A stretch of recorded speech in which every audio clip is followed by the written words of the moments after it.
everyone, and welcome to Mrs. Cathy's Kitchen. On today's menu we have smothered pork chops with a cream gravy, homemade mashed potatoes, and sauteed asparagus with a garlic butter sauce. Also for dessert we'll be having homemade bread pudding. I'm your host, ItsMsFaith. Come on, let's get started. Alright, here's a few of the things that you'll need to get started. Of course, your pork chops. You'll need your flour to batter. The brand that I use is the Moss, which you can find at your local Walmart or Food Lion. This is actually from a distributor near my hometown, and I really like it a lot. I kind of grew up on this. You'll also need your asparagus, of course. You're going to need your garlic, onion, just one should do. You're going to need your heavy whipping cream. And also, I like to use the Coors homestyle stock, and this is chicken stock, and I'll show you what that's used for later. Alright, let's get started. Alright, so of course at first what we're going to do is start off by lightly battering our pork chop. And we're just going to, slather the flour on there and get a good coating. Normally what people would do is maybe use a buttermilk or maybe a beaten egg. But because we're going to be doing a gravy, and it's actually a cream gravy, we don't want to make them too heavy. So I'm just going to stick with the flour today. Also, you'll notice I'm not using any salt, pepper, or any other type of seasonings, only because anybody that is familiar with Moss, we know that this already has its own seasonings, so we don't want to overpower it. Okay, and while we're battering our pork chop, we want to make sure that we have our oil on so that it'll be hot and ready. Also, I've already started boiling my potatoes with the skin on, as you can see, and I'll let you know why later. Alright, as we continue to batter our pork chops, as I said, we're going to lightly do it. You see that I'm sacking them to the side. That's because I don't want to re-enter them into the plate that I, took them from, because I don't want to contaminate them. So I'm just going to leave them in the flour. You'll see me go back and batter them again just to make sure there is enough so that we have a good crust on them.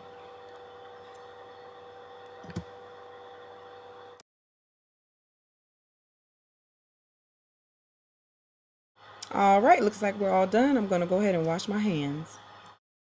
Alright, let's get frying. First, we want to just drop in a little bit of flour to ensure that our temperature of our oil is where we want it.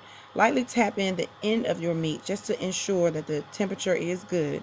We don't want to put it in while the temperature is too low, because then your meat will soak up the oil and be greasy, and that's not what we want. So each piece of meat you put in, make sure that you dangle off the excess flour, just so you don't have a buildup of too many droppings at the bottom of your grease. Set aside. Make sure you have something already prepared to drain your meat when it comes out of the grease. Alright, as you can see, our pork chops have begun to float. So this means that they're part of the way done. I like mine's a little bit golden brown, a little bit more golden brown. So we're going to let them stay on the one side a little bit longer before we turn them.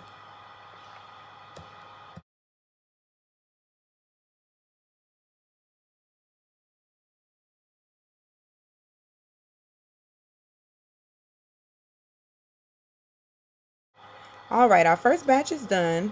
Our second batch is cooking, and on the back eye we have boiling water, which I'll be using to make my broth. This is what the broth looks like before you put it in. So what you want to do is just take off the seal and just add it in and let it dissolve. Alright, you guys, I'm not going to do a voiceover for this portion, only because I don't think that it will do it any justice. I hope that you guys can hear me okay due to the pork chops finishing frying and the fan being on the overhead from over the stove. But as you guys saw, I did boil my potatoes, and these are really hot. I did boil my potato skin on, and I'm getting ready to show you the reason for that. What I need just for this portion is my strainer and my bowl that I'm going to be mashing in.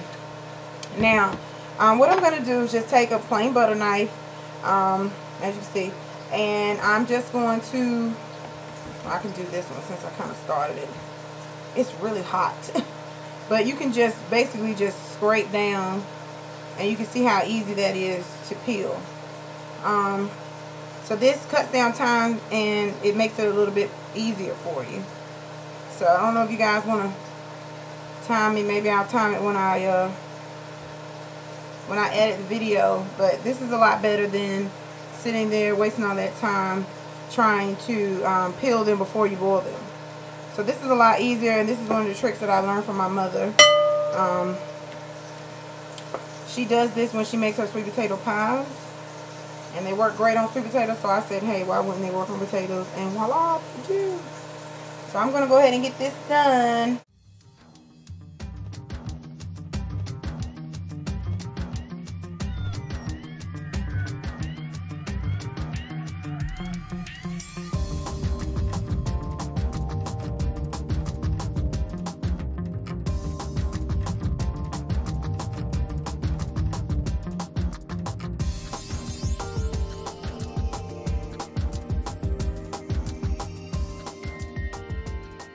Alright, you guys, so we're ready to go ahead and start mashing our potatoes.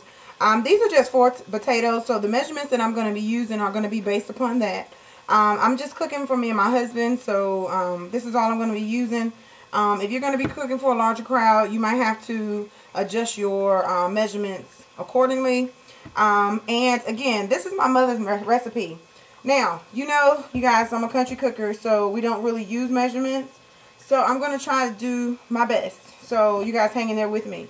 I cannot find my potato masher, so I'm just going to have to work with this spoon. My potatoes are at a good consistency, so it really doesn't matter. If you don't have a potato masher, you don't have to use one. I wouldn't go out and buy one. Anything will suffice. I've seen people do mashed potatoes with their hands. But you know, I come from a long line of old school cooks. Okay, so what we're going to do first is add in our butter. And like I said, I'm not good with measurements, so I'm going to say that's probably a tablespoon. So we'll probably do maybe, for those 4 potatoes, well, it's actually like 3.5 because one was really small. We're going to do 3 tablespoons of butter. Okay, and you just want to work that in. Now, a lot of times I know people like to use milk. And I hope you guys can hear me because I did turn the fan off to try to help it out a little bit. Got my pork chop still going on. Matter of fact, hold on. Alright, so we are rolling. Okay, so I turned the fan off, and now my pork chops are off, so I can focus on this while I let those cool and get ready for my gravy. Alright, as you're mashing, what you want to do is work on your consistency and your texture. I like my potatoes, you know, creamy, but not too creamy to where the point where they're kind of sloppy or, you know, slurpy. Me and my husband kind of like them chunky, so that is the consistency that I'm trying to achieve.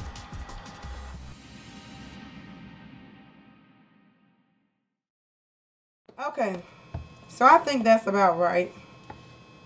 I think I'm gonna put a little bit more pepper. I love pepper on my potatoes. Alrighty. Now, because I cooked my potatoes with salt in the water, I'm not going to add too much salt. What I am going to do is just shake a little bit, and I'll be adding it to taste. So, let me do like grandma.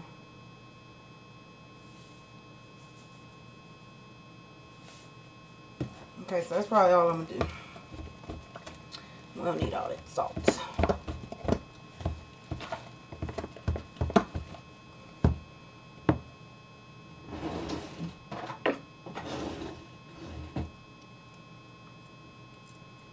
Perfect. Woo! I wish you guys could taste that. Ooh, that tastes good. Now that we're done with our potatoes, we're going to go ahead and wrap these up and sit them to the side and get started on our gravy. I don't know about you guys, but I like onions in my gravy. So what I'm going to do is just slice these up and prepare them to be sauteed. I'm pretty sure you guys know how to saute onions, so I won't hold your hand through that. But I'm going to go ahead and get these started to the side.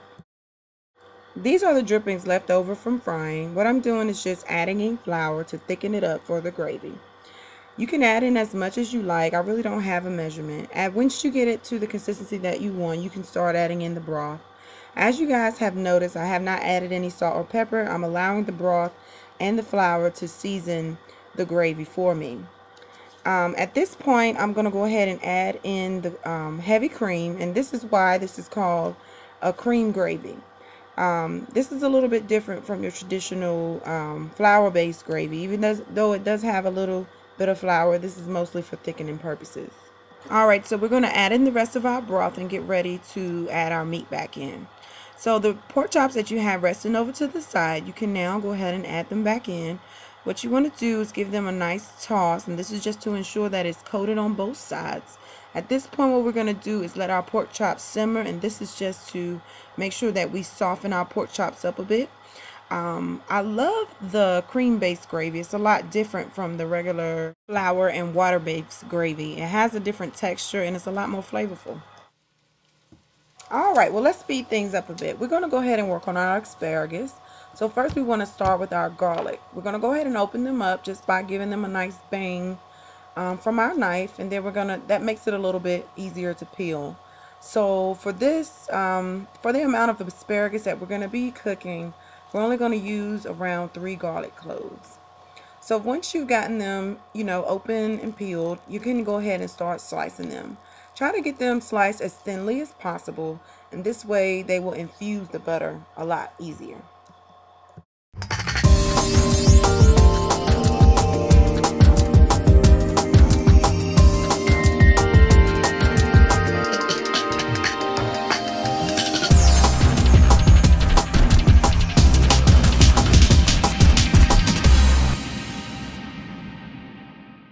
So once you have your garlic butter started, you can go ahead and add in your asparagus. So just go ahead and drop it in there. And what you want to do is take a utensil and just kind of move it around. This size pot is not the normal size that I would normally use, but I'm going to make it work. So this is simple. You just move it around and you let the butter sauce do its thing. You can cover it and let it sit for about 8 to 10 minutes. Well, alright, you guys, here's our final results. It's simple, it's easy, it's delicious, even a caveman can do it, and it's one of our favorite meals. Bon appetit! Okay, you guys, so I have completed the first portion of my meal, and I have to say that this is so good. I wish you guys were here to taste it. But I hope you guys save room for dessert. Bread pudding coming up next.